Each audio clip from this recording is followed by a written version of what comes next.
Alrighty then, is it started? Yes, it has. Okay, welcome everyone to round 3 of the April Tuesday Swiss. I am 1 win and 1 loss, and I drew Jamie Fallon in the 3rd round. Jamie, as if any of you have watched every single video, or at least a lot of them, probably know is my most common opponent. We've played a lot. And shockingly, this is the first time I'm playing the black pieces against him. In fact, I had no idea if he's an E4 player, a D4 player, or something truly bizarre. I didn't actually prepare anything today because last week I thought I was going to be black, and I went over all my black openings and stuff, and honestly they felt pretty good. So I figured, today I was actually a bit tired, and I did some things. So I actually didn't prepare anything. I just kind of sat down and thought, all right, hit me with your best shot, fire away. The 2 other little tidbits, the meta of this matchup that very much are important is number 1, Jamie is always late to his games. He was a little more than 10 minutes late to this one. In the past, I've seen him be much later than that. A few times, every so often he's on time, of course. But basically, when the round started, a few people didn't have any opponents, kind of a bummer. Camille didn't have an opponent, and Camille was like, well, hopefully maybe we can play. And I said, nah, I have faith. I know Jamie will show up. He's just going to be late. And then, unfortunately, Camille's opponent didn't show up. It was supposed to be Haley, but apparently there was some kind of mix-up. And so, anyway, the point is, I ended up playing Jamie. The second thing is, before this game started, before the round, I knew that people had been playing Blitz at this board because I was sitting to the left of this board. And, in fact, I played against, who did I actually, the Barbs. The Barbs and I played 2 games of Blitz before we started. And, anyway, to our right, the people who played Blitz changed the clock and then didn't change it back. Slightly bad etiquette, not like a big deal. Sometimes people don't know how to do it. But so when I sat down, I quickly looked at the back of the timer, and one of the preset timers is like 20, which unfortunately is actually 90 minutes plus 30. And I did the preset, I was like, 90 minutes, I'm sure it's fine, not really realizing that's the wrong preset. So that's something that definitely comes into play where halfway through, like I made my first 2 moves, and I was at an hour 32, and I'm like, this doesn't sound right. And the reason why is basically our game, Jamie and I had more time. Because as you can imagine, I caught the mistake, but I didn't actually do something about it until move 25. Like, I checked the timer, like, twice. Like, I picked it up, knowing that something was off. And, unfortunately, I kind of gave, 25 moves in times 2 is 50, and then 30. That's, like, literally 25 minutes of added time. And the truth is, Jamie got way lower on time than me. I think that was a bank error in his favor.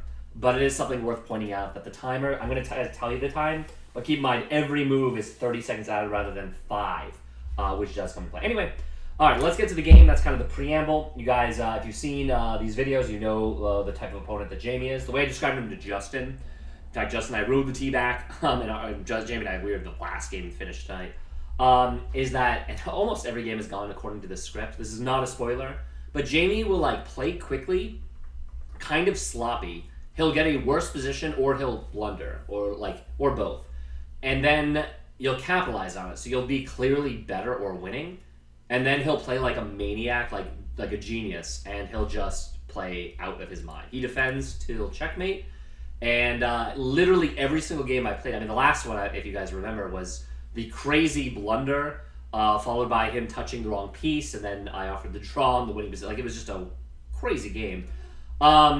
Yeah, so if anything, games don't go according to script, but that's something to think about. So I think this game followed suit. So he plays e4, I play knight c6. This is my Nimzovich. I was gonna do a deep dive, my opening analysis. Maybe I'll post it. Maybe I'll do a video about it. I'm not sure, but that's neither here nor there.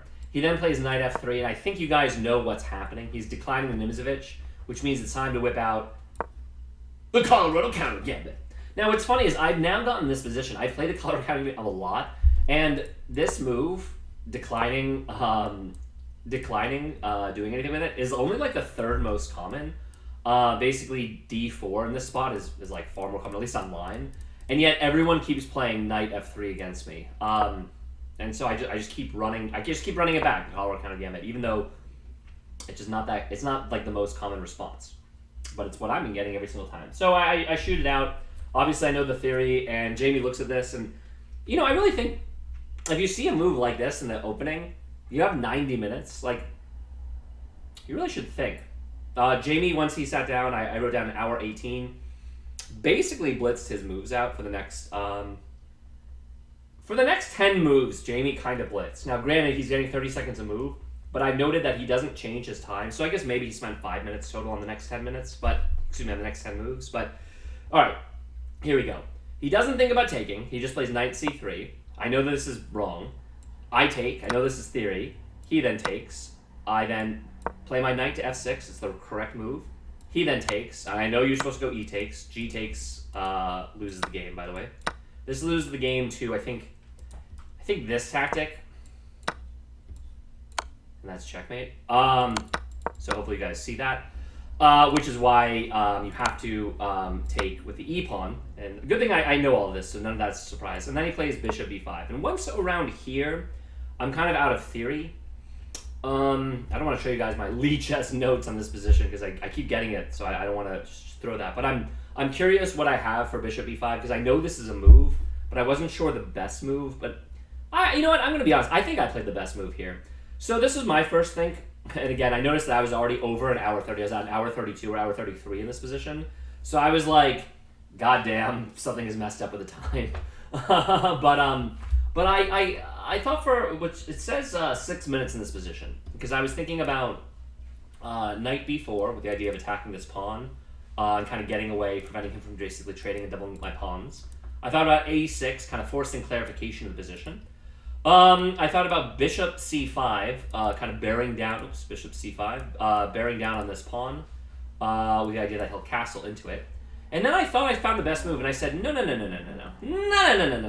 If I check him with my queen, if he moves back, that's a loss of a tempo for him, and I can just develop, like I can just develop to the center d5, light square bishop out, queenside castle, fast development, I'll be ahead there. And if I block with, and if he blocks with the queen, then I can trade. Once again, if he retreats with the bishop, kind of a backwards take move, I'm actually going to strike in the center first. And if he takes with the king, he loses castling rights. So I thought, and I think in my notes, I think I have this position, this move, but I said, no, this has got to be correct. And I play queen e7 check. He blocks with queen e2. I don't waste any time. I go queen takes on e2. And Jamie, again, still not really thinking, just immediately takes back with the king. In this position, I think once more, and all those moves seem reasonable. I have, it's worth noting, like these checks. Unfortunately, the knight is kind of preventing that. If there's a way for me to like pin the knight, maybe I can win material. So I really was considering d5 in this position. I also was considering playing knight b4. I liked it better if he took back with the bishop, because then I'm threatening the fork. But he could then just like develop like bishop d3. But that is a little bit awkward because it blocks on his d-pawn. And I could also just snap it off and then trade, and I have the bishop pair. Anyway, all that stuff was going through my mind. I also still thought about just playing a6, just clarifying this pin, because I wanted to play d5.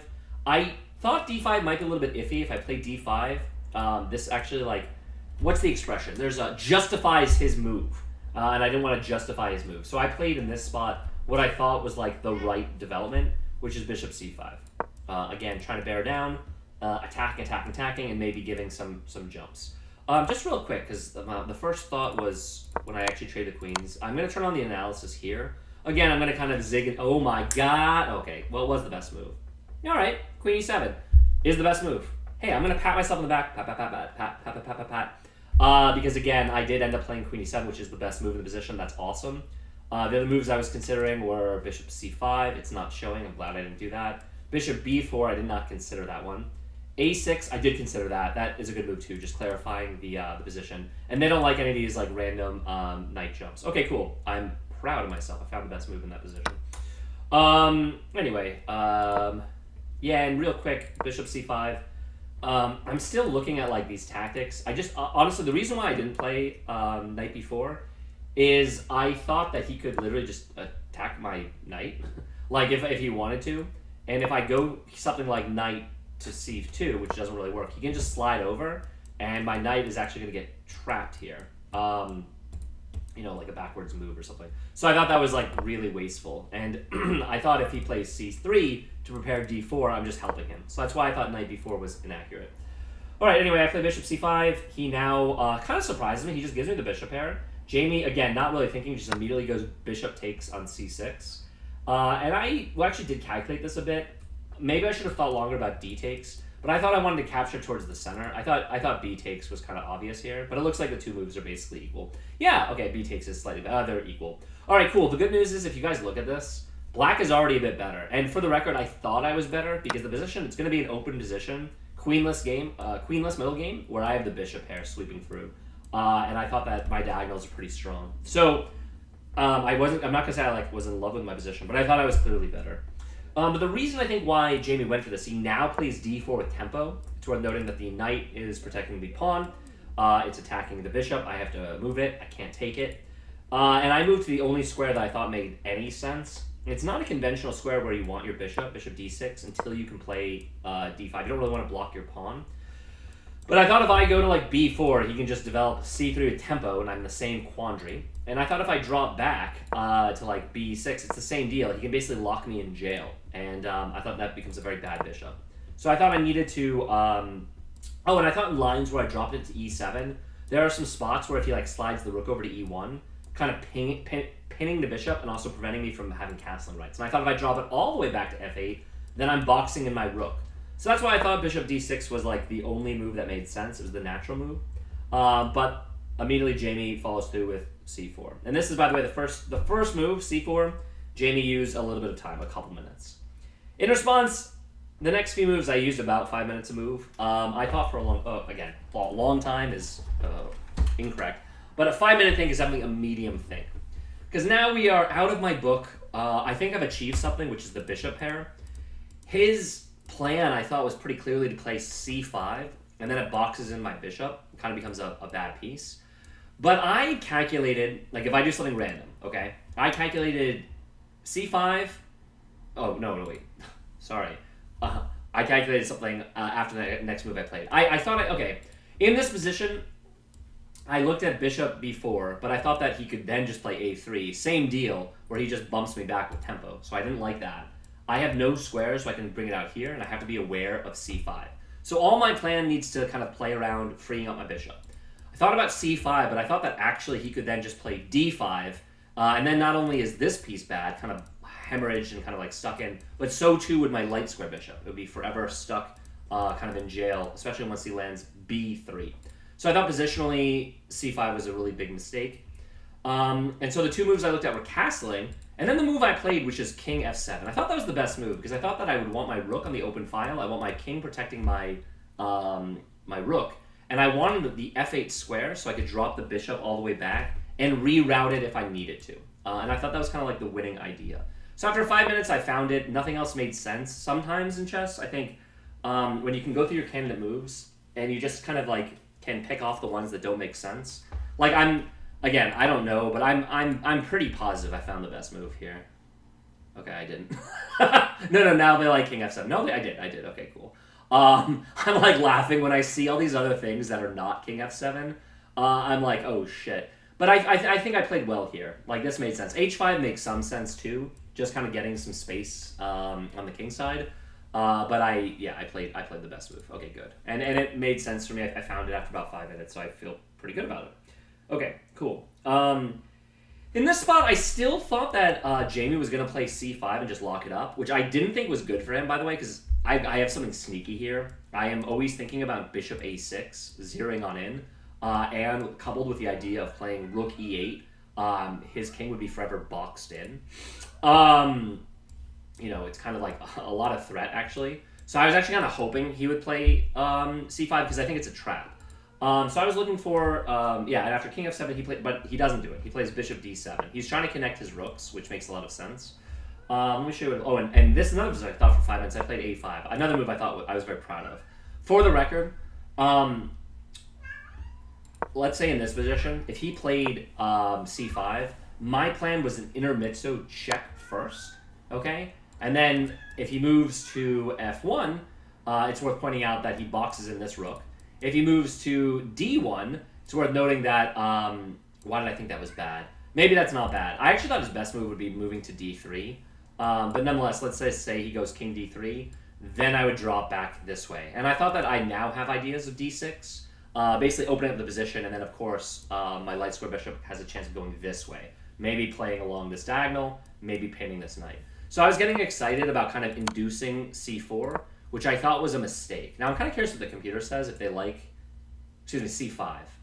Yeah, c5 is not one of the better moves for white. In fact, black is a bit better. And look at that! King d3 is his best move. Again, I'm tapping myself on the back, or patting myself. I thought it was his best move. I thought he should centralize and use his king as an attacker. That way, like, freeze the lane for his rook. Yeah, I really like king d3 for him. I wasn't actually sure how to proceed. And I did think c5 is kind of a trap. I'm curious if it was because of my line suggested. Yeah, the e8 check, which is what I was going to do. And then I still thought that king e3 was his best move. Apparently, bishop e3 is playable in this spot, kind of developing the bishop. And they do like king d3, though. Those two moves. Again, this is what I was considering. And then I was going to drop to f8. Apparently, e7 is slightly better, but I was going to... Okay, they're now the computer thinks that they're equal. Yeah, I was going to go to f8 for the record. I thought that was the better square. Yeah, it looks like black is like a decent advantage. I mean, minus 0.6, minus 0.7 is definitely a decent advantage. I'm happy with my instincts here and happy with my evaluation, actually. All right.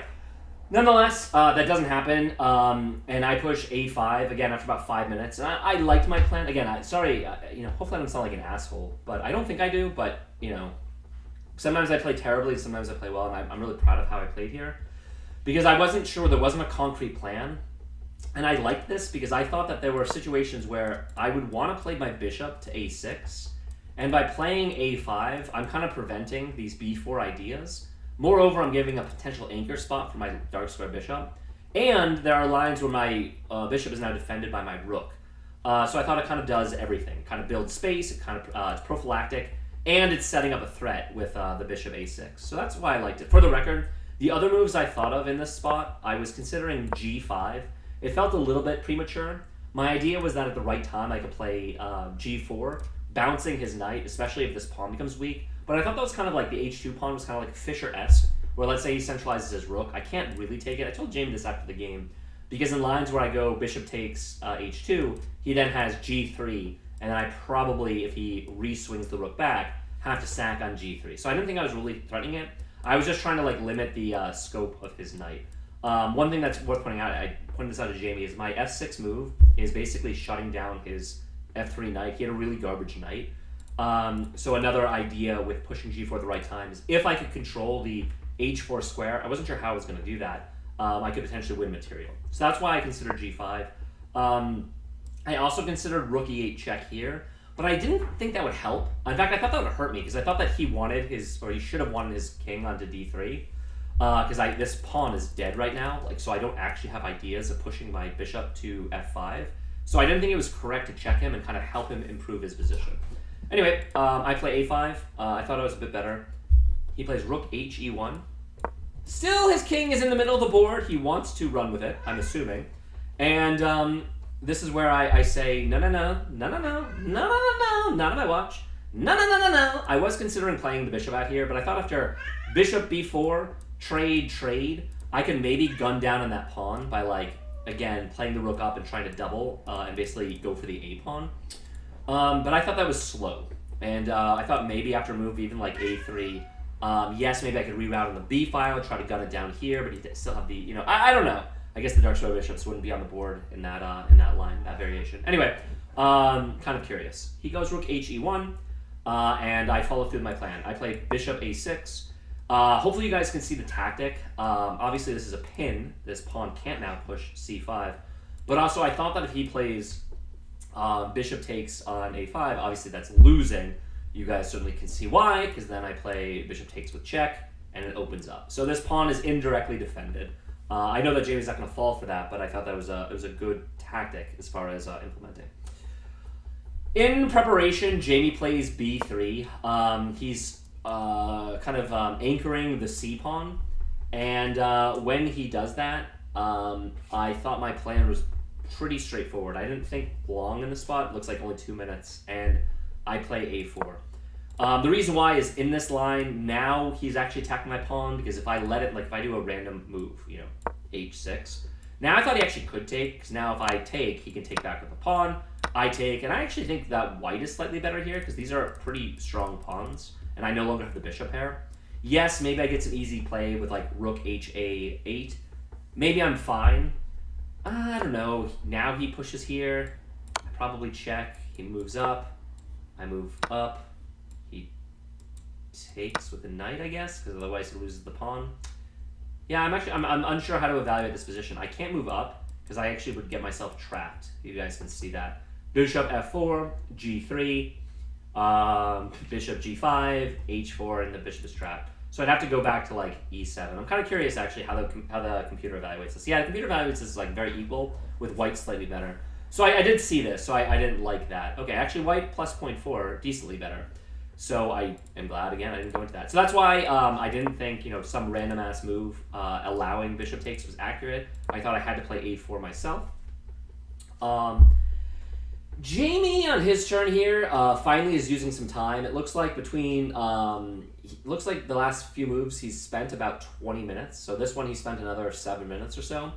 And he finds bishop c3, and I'm going to be honest, I'm not sure what this move does. In a lot of lines, I was considering playing bishop a3 with the idea of bishop e2. This is where I wish my pawn was on g5, because in that situation, if I'd be attacking the rook, I could then play g4, dislodging the knight, and then that would free me up to win the d4 pawn. So I was kind of calculating that, and I thought that was decent, but then again, I needed my pawn on g5. Jamie's move of bishop c3 does stop that, but I thought I could still play bishop a3 if it's good, just to anchor this like weak a2 pawn. That's kind of the weakness in his position. And I didn't even think it was that good. The key here is this diagonal doesn't do much for Jamie because my g and f pawns are working together to kind of blunt the bishop there. It's kind of justifying my f6 move, which at the moment is a beast as it's shutting down the knight. Anyway, so he plays bishop c3, and the reason I thought this was a mistake is I see this like fantastic tactic, and I present the threat. Hopefully you guys can see it. I play rook. Excuse me. I play rook hb8, and my idea, and like this is actually what happens. Jamie misses this tactic, and I'm just like winning after this. You guys will see. Is I'm actually threatening to take. He blocks. He defends the pawn. I was calculating both rook over, and it doesn't work. Apparently, we came up after the game. His best move was probably knight d2. I'm actually kind of curious. Knight d2. Yeah, knight d2 is what the computer wants. Yeah, okay, good. I'm glad. We thought that was his only move in the position afterward. It looks like rook eb1 actually works, but he plays a move that I think just... I don't know if it loses on the spot. It looks like the computer evaluation is that it's just completely lost after he plays... He defends the pawn, but he defends it with the wrong rook. We both thought knight d2 is best, and he plays rook ab1. And this is just a mistake. Again, we thought this move is important. The reason why is once he plays rook ab1, hopefully you guys can see, and like I play the next 5 moves instantaneously because I calculated this out. Looked great. Goes pawn takes. If he goes rook takes, I immediately go bishop takes. So he goes pawn takes, and I get to sack the rook. Rook takes on b3. Oh, it's beautiful. And when I play this, Jamie kind of let out like a oof. You know what I mean? Like realizing that this is bad for him. And it really is bad. It looks like the game is kind of, I don't want to say over, but huge advantage for me. He then takes. Obviously, the follow-up is bishop takes on c4. Check! Immediately hitting the rook. And at this point, there's not much he can do. He plays king d2. I maybe should have thought longer in this position. I immediately played captures. I'm assuming captures is the only move here, but it is the only move here. All right, wow, and it's minus 4.3, and the position did feel kind of over to me. Like, look at this. Positionally speaking, 1, 2, 3, 1, 2, 3, 1, 1, 2, 3. I'm up 2 clear pawns, but I have the bishop pair. This pawn actually dominates his knight. His knight's shitty, and I own the a file where I'm coming in. So you probably see this position, and you're probably like, but Rob, you just said that you were the last game that finished. How did it take you so long to win? Did I even win? Well, it's because Jamie A plays like a bulldog, and B, I probably play some pretty inaccurate moves. So strap yourselves in. We have a bunch of moves to go over. At this point, I feel like I was playing an outstanding game. I had more than an hour on my clock. Jamie was around 50 minutes or so. So I had about 15 to 20 minutes on Jamie. I'm up 2 clear pawns, and the position looks great. Jamie plays g3, which I thought was a mistake, again, because now I was looking at his knight, and I saw that he doesn't have a lot of squares to jump. So I did, and again, maybe this is inaccurate. I decided to play g5. Again, I thought I had this clever backwards bishop move, bishop d5, targeting his knight. With him moving to g3, he can't lose it because it wouldn't even be a trade. And I thought his only move would be to move it back to g1, completely out of play. And again, my knight would be dominating it. But I think that this is too fanciful and unnecessary. What I should have done, and it looks like in this position I spent only about 4 minutes, is I think I should have played c5 with the idea of breaking the pawns down, opening up my bishops completely. And the fact is then I'd have 2 clear passed pawns connected, and my play would be very, very easy. So I don't think I need to go for g5. I think I can just play c5. Looks like bishop d5 immediately. And I consider bishop d5 immediately hitting the knight. And I thought that he'd go to h4. But apparently... Oh, then you swing in. Computer does like c5 a lot. That was my main candidate move.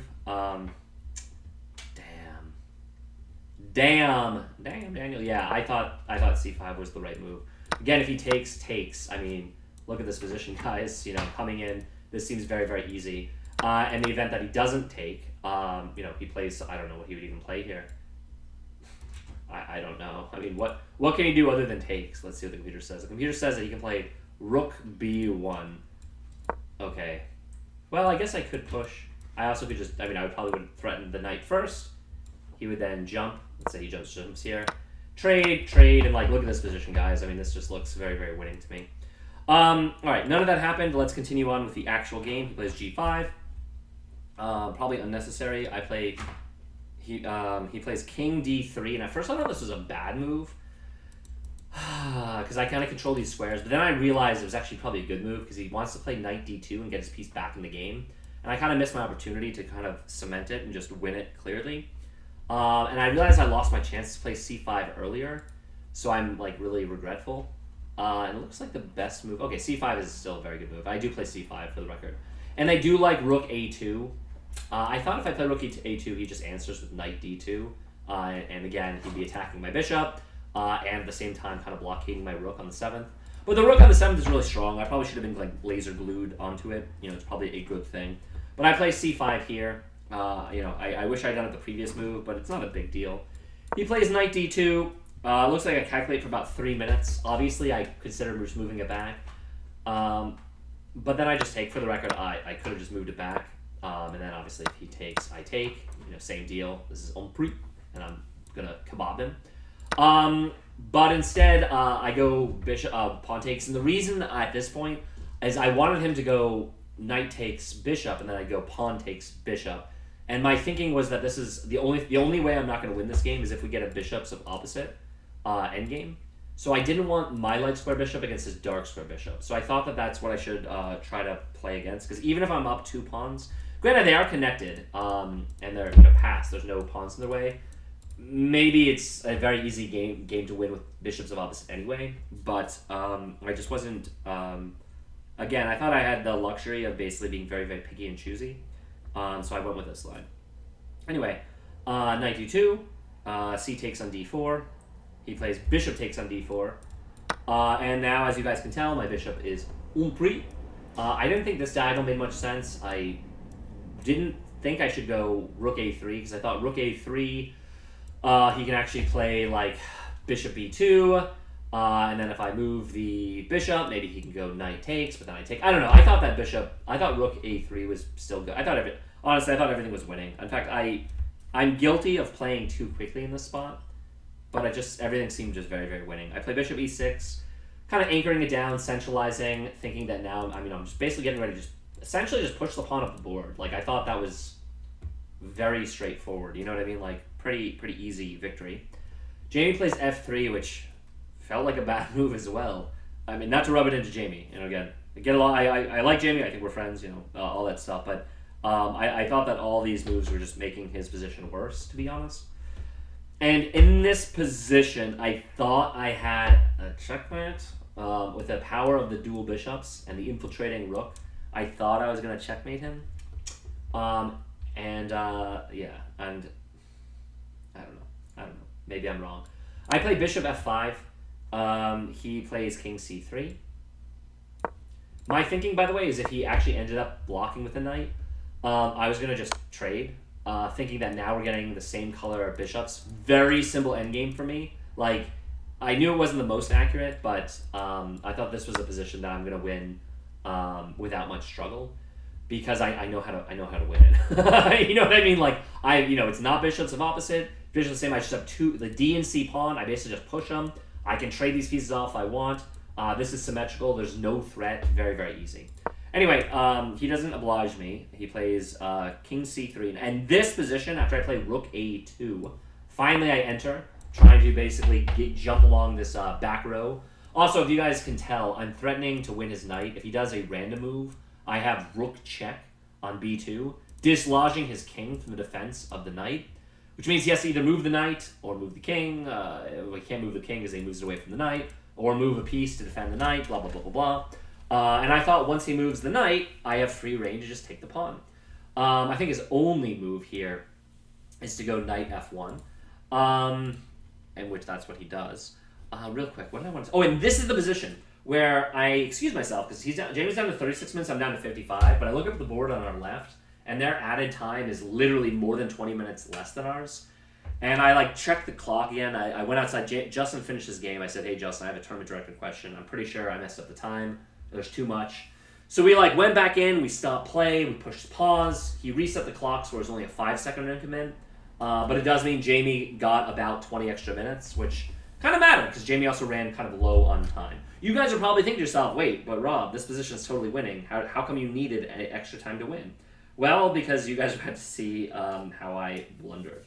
I made it more interesting. I literally done this against Jamie every single time we've played. Anyway, he plays what I thought was the only move, knight f1. I'm still for choice here, and I thought I could just pick up a free pawn, but I calculated a better move. What I should have done. What should I have done in this position, guys?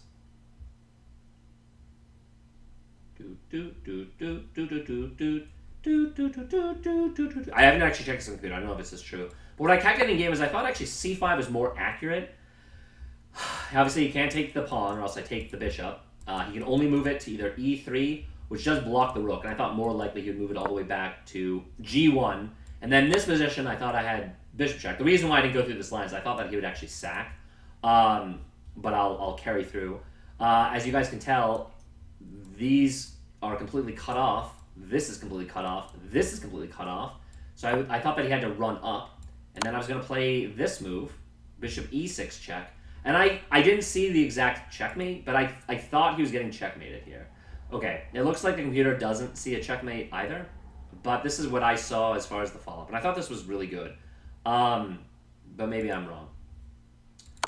I outruled this because I thought in this position he can actually go rook takes bishop, pawn takes, and then bishop takes. And I thought that obviously he's losing, but that maybe this is the only position where it's pseudo-dynamic, where the pawns are now a little disjointed. He's got the dark square against the light square, so it is bishops of opposite, where maybe this would be harder for me to win. Because what I saw is rook check a3, he goes king b2, and I thought this was just a free pawn. Freebie! Unfortunately, when I play rook takes on f3, and again, Jamie doesn't really like to resign, so I was like, all right, let's just get the pieces off the board. I didn't see the exact mate. It looks like maybe there wasn't one, so maybe I shouldn't beat myself up. But, freebie, and this is where I run into a bit of trouble. And, this was maybe not my best play. Because Jamie plays bishop e3, which is, I think, a genius move. And when he plays this, Jamie's down to 24 minutes. I'm at 49. I spend 10 minutes in this position, realizing the threat, not realizing it before, thinking to myself, holy shit, did I just let him back in the game? You guys can probably tell that the threat is that my rook is actually getting trapped. If he can land knight c2, I can't go there, I can't go there, I can't stay there, I can't go here, because the pawn, if I take, he takes, if I take, he takes, my rook is getting freaking trapped. And I realized this, and I'm like, holy shit, that was not a free pawn. What am I doing? This easiest game of my life, not really easiest, but now he's getting a piece back. And I thought I calculated moving the bishop, and then I can bring it back and whatnot. Bring it back. And unfortunately, I made a big mistake. Big mistake is I block in my rook, and you guys will see what happens as far as how I trap myself. I'm still thinking that maybe there's like these diagonals I can play with for like mate ideas if he moves here, but this was my worst move of the game. I played bishop e5 check. And the reason why it's so bad is he can move to c1, and now I really am trapped. And what I realized I should have done, for the record, I continue to kind of dig myself a little bit of a grave. I play bishop e6, thinking that I can then, once he plays knight out, I can drop, missing the fact that he has the g4 move. What I should have done here, his threat obviously is knight d2, is I should have actually just played bishop c3. I think he should have played this anyway. We trade into a bishop of opposite, but we still have the connected pass pawns, and I still think this is very, very winning. I think. And this is what I should have done. Yeah, it's a minus 4.5 position. And yeah, knight d2 is his best move. I still thought knight d2 was his best move. And again, position, as you guys can tell, trade. And actually, I thought he would go with the king takes, because then, I don't have rook f2. And I thought we would just get this position where I thought this was still very winning, but I wasn't sure the two pawns with the bishops opposite. And I blunder. I go here. He attacks me. I run to f5 thinking I'm home free, and he plays this brilliant move g4. And as soon as Jamie lands g4, I say to myself, oh shit. And what's funny is Jamie doesn't push the time at this point. He says, I think it's in this position. I circled it. He doesn't push his time. He says, okay, I'm about to move. He's like, no, I haven't pushed my time yet. I said, okay. He said, I'm going to offer you a draw here. And I said, no. I thought even dropping a rook, I'm still going to win this position. Now, the reason why is I'm not dropping a rook. What I found, I thought was the best way to untangle from a totally winning position, which is I needed to free up my rook, kind of having a square. And so I played what I thought made sense as far as the unraveling process. Again, this is why I didn't end the game in style, because I ran into severe complications. I played bishop b2 check. He goes king takes, of course. I now play rook check on b5. And once I do this, he plays king c3. And this lets me snap off the g4 pawn. And the reason why I declined the draw, first off, I have 30 minutes on Jamie. He's down to 13 minutes. I have 37. So, okay, maybe not 30 minutes, but I have a lot. But I thought to myself, there's no way I can lose this. I have 1, 2, 3, 4, 5 pawns. He only has 1. Yes, he's got a piece. Yes, I made this game way more interesting than I should have. But, it is what it is. Wow, low disk space. Everything is going wrong with this computer. This computer is almost at its end. Anyway, so Jamie, offers a draw. I decline. I say, nope. And again, my thinking was 100%. I have a lot more time. I still think I have legitimate win chances. I still think black is better here. I'm actually really curious here. Yeah, but the thing is, it's only a -1 position. I am still better, but it's like not super winning. I have managed to completely boggle this up. Props to Jamie. That's like all of our games. He finds a way to fight back in style. But I am correct to kind of play on. I mostly because I just thought I was never going to lose this. He plays rook f1. After the game, I didn't think this was a good move. He's not really threatening to take on g5 because my rook is laterally defending. You guys can see that I'm pinned, but again, my rook defends. And I thought to myself that the way to win is I need to roll my pawns. And I wasn't sure if I should be attacking on the king side or on the queen side. And I thought it was easier to push these pawns because it's the 3-on-1 majority. Also, I thought if I ever get rid of the h pawn, white literally has no win chances. I thought that was another main thing about this position. So I decide that I need my king in the action. I have no idea if this is the best move. I swear, Ryan made a comment to me recently, and he said that he noticed I have a tendency to check out of games. I think games are over, or I stop thinking, or I'm not willing to almost play 9 innings, like a baseball metaphor. And I think he's right, or 4 quarters for basketball. I think the opening I know very, very well, and I think I've gotten, I'm very much a fighter in the middle game. I for tactics, positionally. But in a lot of my games, my opponents seem to have more fight than me, but also they have more perseverance. And and resourcefulness than me, at least so far. And like, it's not something I'm proud of. It's definitely the next thing I need to work on. But I was completely kicking Jamie's ass here. The game should have been over, and I let him back in. Like, this is black is still better, but like, this is a dogfight. And you guys are gonna see how the game continued. Anyway, that long spiel, I end up finding king g6. Even though I know I'm not really pinned, I thought I should just move out of the way. I didn't want any of these like knight jumps kind of close to my king to like matter. And I wanted to play h4 and like drop my bishop and just start pushing these pawns because I thought that was my winning plan, to be honest. Who the hell knows? Jamie goes back. He moves his rook again to g1. He's now attacking my bishop.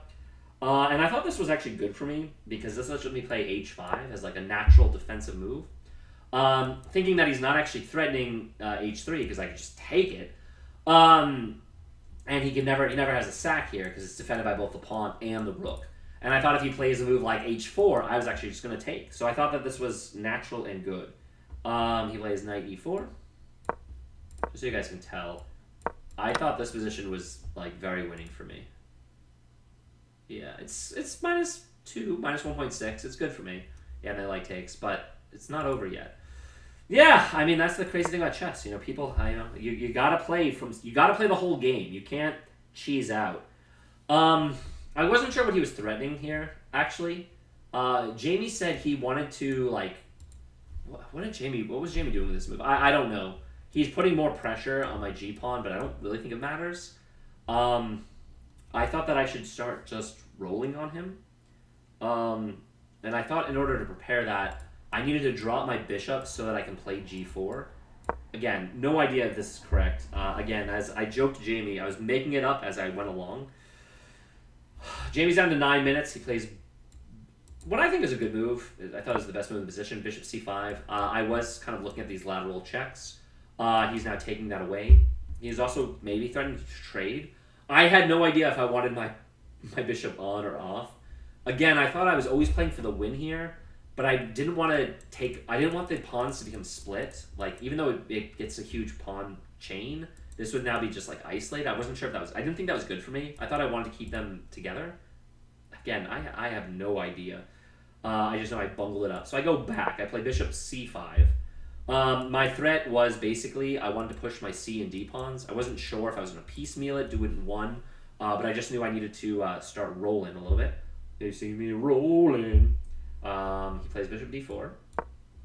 Not clear what his threat is. Maybe in some lines he's going to go back to f1 and gear down on the f pawn.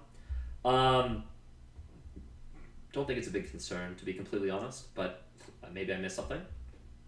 So I just bounce him. I say bounce, bounce, baby.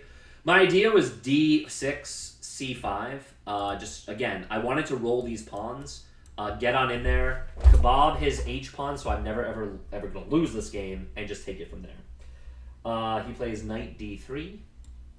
And this is the spot where, again, I have 30 minutes. I only spent 3 minutes on this move. Maybe I should have thought longer. I really didn't know. And I said, fuck it. I'm just going to trade because I think this is very winning because I can just shovel in deep the pawns. Again, no idea if this is correct. I'm really curious what the computer says at this point. Obviously, he plays king takes d3. What the hell else can he do? We've reached move 40. And now I play f5. And I just wanted to push the pawns. That's it. I just wanted to push the pawns. That's what I was thinking. I was thinking, let's go, baby. Let's go. He plays rook e1. It's worth pointing out that Jamie at this point is below 5 minutes, so he stops writing down the moves at this point.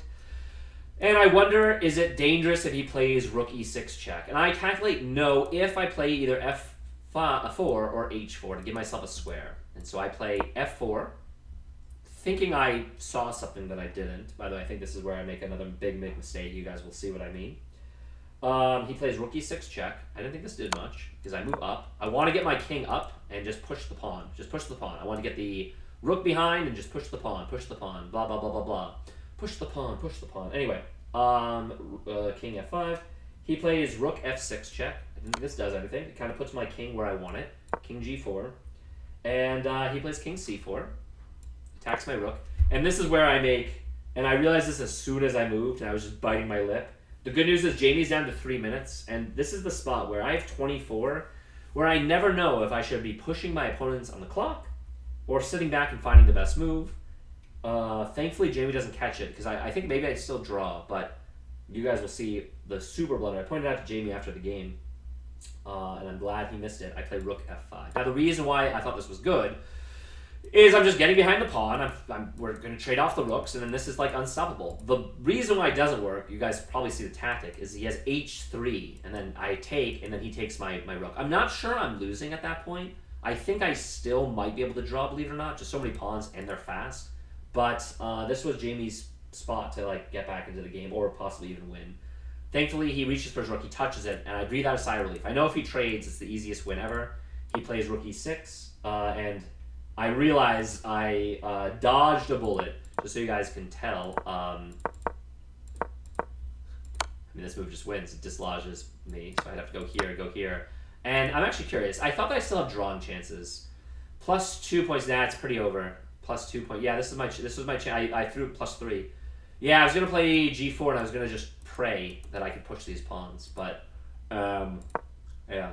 Good news is James down to 3 minutes this time. Again, game would have been over if we had the right increment at the start, but you know, alas, a whack. So that was his chance back in. So I really just didn't play the whole 90 minutes. You know. All right. Anyway, rook e6. He kind of dodges to the side, and I'll show you how I win because at this point it was not in jeopardy. I thought this was pretty good. I go king h3. I'm trying to round up the pawn. If he drops to defend it, I can just attack it on g2. And if he plays the rook over, then it just lets me play f3 with tempo. Again, scissoring his rook. And if he blocks it again, then again I just go g4, g3, like very, very simple. I thought this was a simple win. Jamie plays king d3, trying to get over. I play king takes on h2 because why not? He plays rook e2 check. I play king g3, just getting over. He plays bishop f3 check. Not possible. I think he plays bishop f2 check. That makes more sense. I play king f3. I just move it over. Obviously, he doesn't have this check. My pawn is winning everything. Yeah. I still have 20 minutes, guys, and Jamie's down to 3, so 2 minutes at this point, I guess. He plays bishop d4. And now I just decide to push the pawn. I play h4. My plan was to basically go h3, g4, etc. I was just gonna, you know, again I was gonna make multiple queens here. He plays rook f2 check. I played the only move I thought, king g3. Still with the idea now I just push. And the way I win, I have a nice tactic to win the game at least, so I got that going for me. He plays king e4, and I play rook e5 check. Jamie had to wait. You know, he had 2 minutes left. He had to spend a whole minute because you know. The threat, as you guys can tell, is I'm checking his king. He can't move up. He can't move up. He has to move back. I can't move over there. And if he takes, I just take his rook, and it's easy win. So it's I was happy with this. Rook e5 check. He goes back, king d3, and I now play c5. And I thought this was also good because I'm dislodging his bishop from the defense of the rook. So I was happy with myself. I mean, at least I found a good way to end the game. Jamie doesn't resign, though. He plays rook f1. I go c takes on d4, because why the hell not? He plays king takes on d5. d4? What the hell is it? King takes. Yeah, he takes. I now play f3. I'm just going to make a queen. He goes king g2 check. That's not possible. Rook g2 check. What? Maybe rook g1 check? Oh yeah, and my rook defends the g-pawn. That's the other thing that I observed in this position. I play rook h2, attacking the rook. He goes rook d1. Doesn't do anything. I play f2. I'm going to just make a queen. He plays king d3.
e2, or he's going to have to waste some moves kind of freeing it up. So that's why I thought I was just a little bit better. This position, well, they like bishop c5. It's up there. a6 is the best move, just to kind of provide clarity in the position. Okay, I was considering that. Nothing wrong with this. He trades. I take towards the center. It's correct. And here, d4 is not the best move. Oh, no, it is. It's good. Okay. So the computer, sometimes they just shout out what they feel. Apparently d3 was slightly better, according to the computer. But yeah, black is very slightly better. Oh, they like the bishop check first. I thought... No, my move is very good as well, just moving back. But yeah, here, right. Okay, whatever. They like the check first for whatever reason. I move back. Jamie plays c4, which is up there. It's a move. Bishop e3 is his best move, just kind of developing. That's fair. I play the best move. King f7. Cool. And then here, bishop d2 is their suggestion. Just immediately getting it off of the... no, that was... Bishop e2 was... Blech. Bishop d2 was Jamie's move. Apparently, bishop e3 is more accurate. It's kind of hard just to make it a super pawn. But maybe Jamie's position's solid there, and just he's just a little bit worse. I felt a little bit better. And they even don't mind b3. But there's nothing wrong with this move. This is where I play a5, right? Yeah, a5 is the best move. Yeah! Although it looks like a lot of moves are acceptable. Did I consider g5 in this position? Yeah, g5 is a move. Good. It's a good move, too. I did want g5. And I wondered if it looks like I have all these bulleted. And rook e8 check, I was always holding that, thinking that was probably pretty good. But I thought it would just improve his position, and that's what the computer is showing, that king to d3 is his most accurate move. I wonder if Jamie would have found it, or if he would have kept it on the first rank, which would have kind of fucked with his rooks. But you don't want to play a move just because you think your opponent is going to make an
said, actually, what Jamie and I said is he probably should have just given the pawn, not take, because then he loses another pawn, and then his position just is absolutely shit.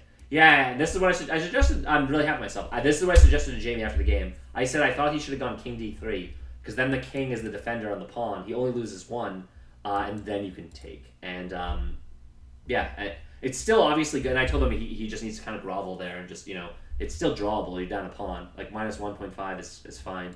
But instead, he got this position, and obviously, after rook takes, I should have slammed the door shut and won the game, in part by finding this tactic, but let's see how Bobo fucks it up. Because, again, through this point of the game, I played like a superstar, but I just don't convert. Oh, yeah, g3 actually is the best move. I thought this was a weakening move. But it is his best move. Good for Jamie. I mean, all moves are bad here, but that's just his position is just awful. Yeah. I love seeing a brilliant on the board. It makes me happy. And it makes me happy. It can't be that bad. Something like that. I think it's if it makes you happy, right? If it makes you happy. All right, let's see.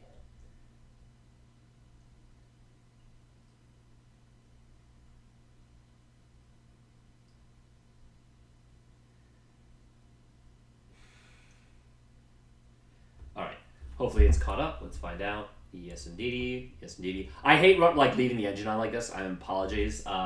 When I do watch back games, or just like to make sure like if the video is freezing, 75% of the video is great, and then the last bit is like freezing like a motherfucker. But you guys don't have to hang around. This engine analysis at this point is more for me than it is for you guys. But obviously, I'm kind of curious. All right, they do like the G5. All right, I was kind of curious because I thought that maybe this was too slow and I should have just gone C5 right off the rip. I wish I'd gone C5 off the rip, but the computer still does appreciate what I'm doing here. And I should just play Rook A2, just kebab him like right away. C5 is still good though. He goes back. So where do I lose the thread? C takes his best. He takes E6. I mean, I'm playing the best moves. I mean, it's...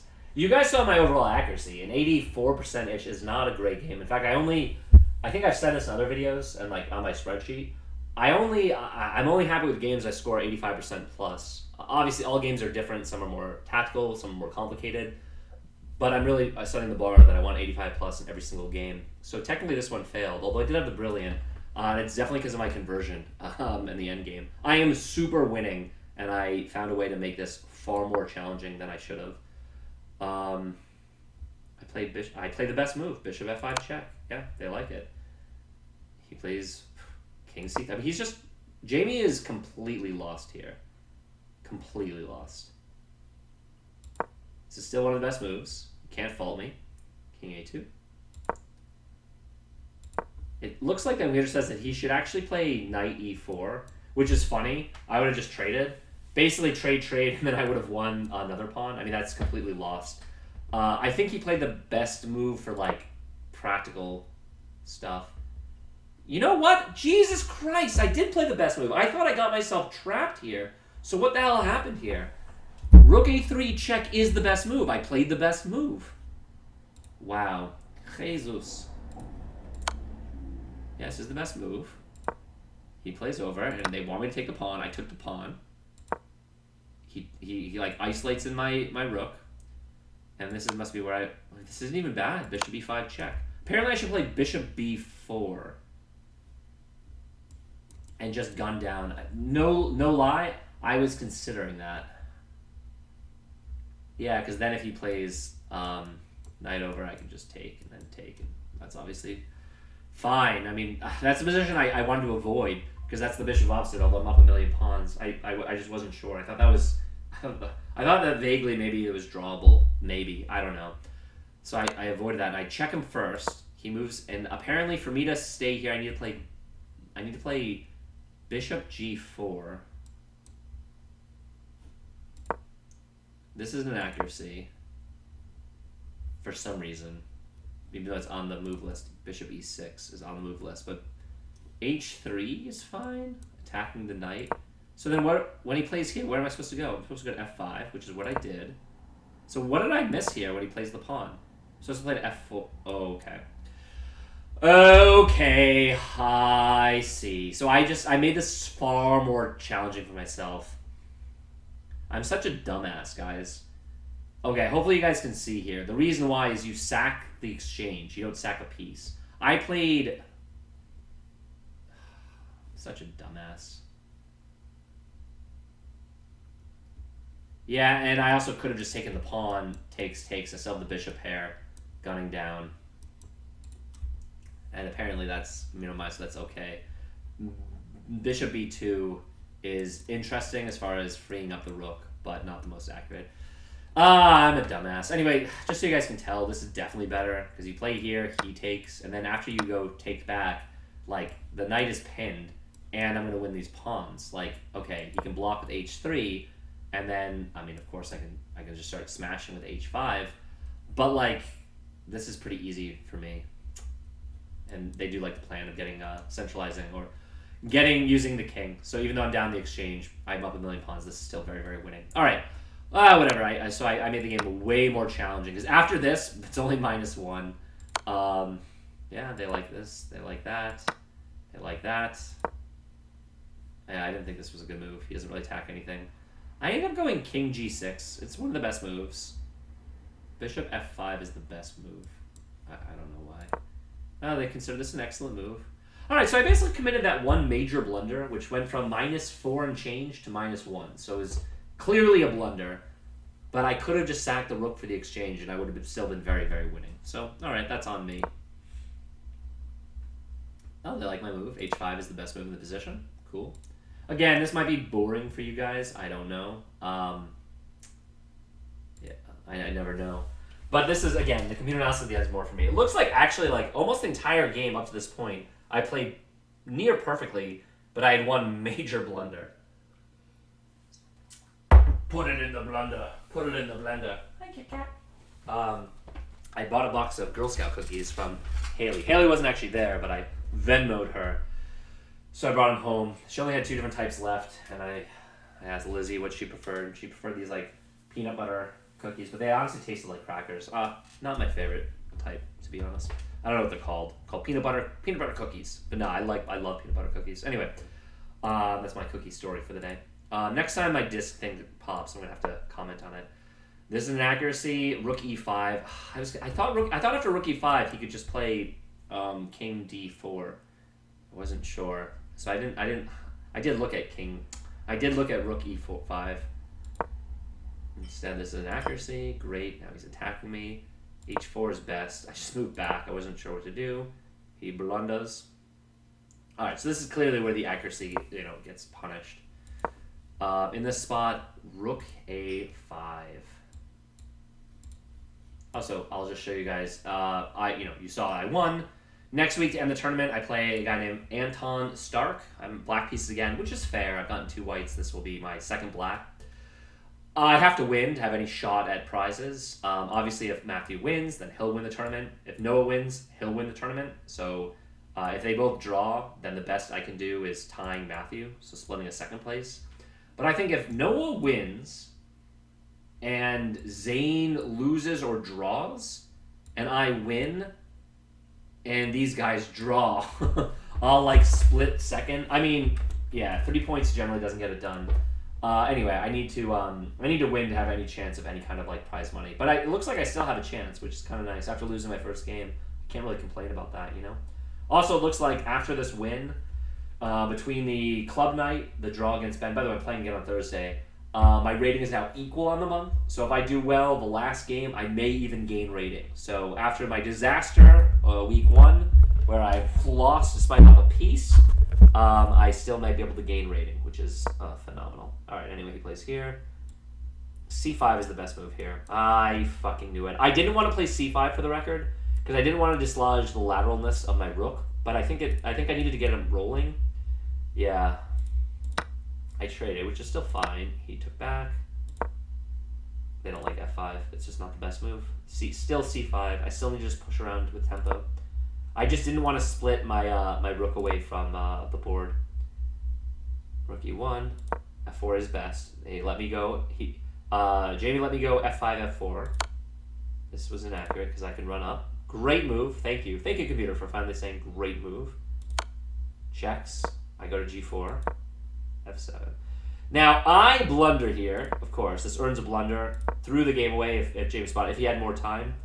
But rook A5. Yeah, I should have just gone wide and then swung up. That would have been very obvious. Instead, I blunder here. He needs to find H3 check. What's funny, the computer's undecided about how big of an advantage it is. I still thought I had drawing chances, but once this happens, the game is over. And I have no problem converting here because I go King H3. I'm gonna win that pawn and then when we did our post cap, once that H pawn falls, the anchor in the position, there is no chance that Jamie can save it. So all right, we're gonna do a little bit of disc cleanup. We'll see how that goes. I'll finish up the recap. King D3, King takes, check. I play best move. I'm playing all the best moves here. Check, best move. Move over. They still like C5. Yeah, C5 here. Everything is winning. This is just put the game away. He checks. I go over. Best move. Moves over, and they like it. Yeah, rook E5. I'm super winning at this point, but I just